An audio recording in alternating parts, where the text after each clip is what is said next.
আসসালামু আলাইকুম।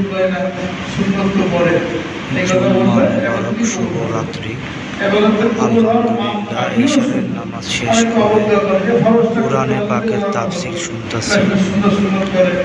আল্লাহ সবাইকে কবুল করুক। আল্লাহ যাদের বাবা মা অসুস্থ তাদেরকে আপনি সুস্থতা দান করেন। যাদের বাবা মা ওই অন্ধকার কবরে শায়িত তাদেরকে জান্নাতের ফয়সালা করেন, তাদের জীবনের সমস্ত গুনাহ মাফ করে দেন। আল্লাহ আপনার সকল বান্দাবান্দিকে আপনি হেদায়েত করেন। যারা অসুস্থ তাদেরকে সুস্থতা দান করেন, যারা অভাবে আছে তাদের অভাব দূর করে দেন, যারা ঋণগ্রস্ত তাদের ঋণ পরিশোধ করার তৌফিক দান করেন। সবাইকে ভালো রাখেন, সুস্থ রাখেন, নিরাপদে রাখেন, এই কামনাই করি। আমিন।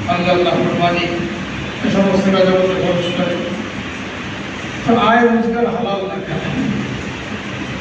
4 নম্বর মুআশারাত হক। সমাজে বসবাস করার জন্য বিভিন্ন